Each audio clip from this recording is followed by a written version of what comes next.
Okay, we've cut and glued the scarf joint, and now it's time to get the top of the headstock flat and even, ready for headstock veneers.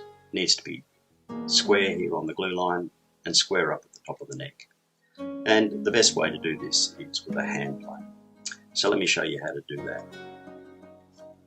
The neck is mounted in the bench vise, and we draw a couple of reference lines at the top of the bevel, square to the side of the neck. Normally 2 or 3, just so that we've got a target plane to. And then it's just a matter of getting into it with the hand plane.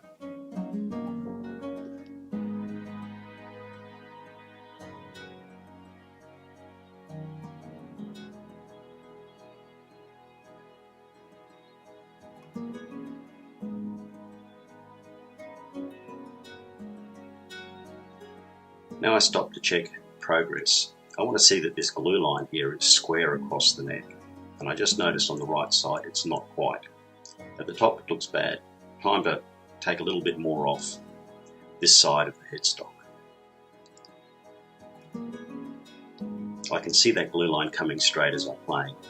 Check it again, run a line across there to see that in fact the glue line is square, and it is, and that the top edge of the bevel is also square. I now know that it's flat and it's square. Okay, we've planed the top of the headstock. It's nice and flat and square, and we've got the bevel at the top of the headstock square to the side of the neck, and that line is where the nut, back of the nut will be. We've marked that on the side. Now we take our neck side profile template, and we can use that to lay out the heel end of the neck where the body joint is going to be. And in this case it's at the 12th fret. However, I've just noticed that the angle of the headstock that we've planed is not exactly the same as our template. It's off by just a small amount, maybe half a degree. And I'm pointing this out because frankly it really doesn't matter. It doesn't matter whether the angle of the headstock is 12 or 12 and a half or 11 and a half. It's close enough. So we line up the end of the bevel and the top edge of the top surface of the neck blank, and we can mark with the body joint. In this case, the 12th fret will fall on the top of our neck, and we can also just then use the end of the template to mark where we can dock off the excess wood on the end of the neck.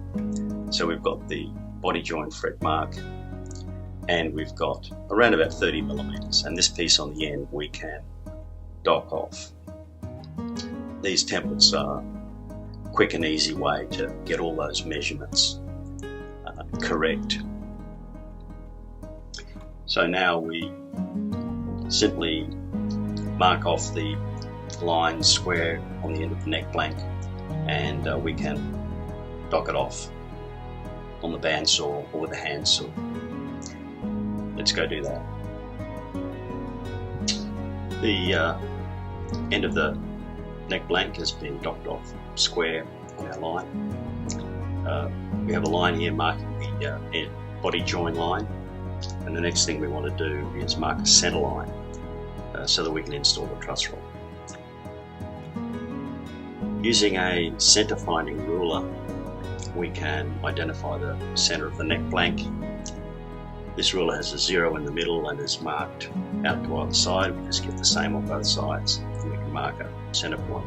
Now you could run a ruler up and down the whole thing, but I find it easier to use an adjustable square like this, set it on my mark, and then using one side of the neck blank as a reference, draw a parallel line as my center line.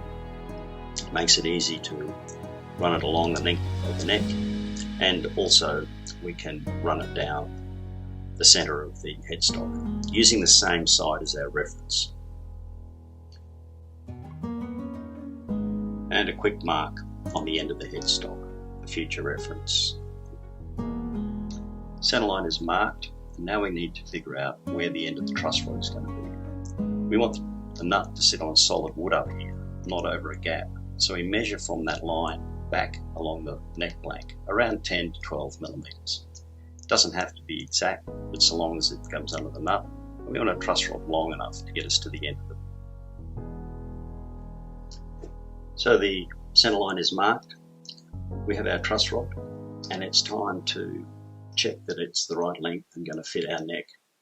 I mark off the distance in around 10 millimeters from the top of the bevel. Take my truss rod, line that end up, and check that the body end is going to project far enough to be accessible through the sound hole. And that looks about right to me. This truss rod is 370 millimeters long. 360, 370 works really well for a classical guitar. Right, next we need to do is the truss rod slot.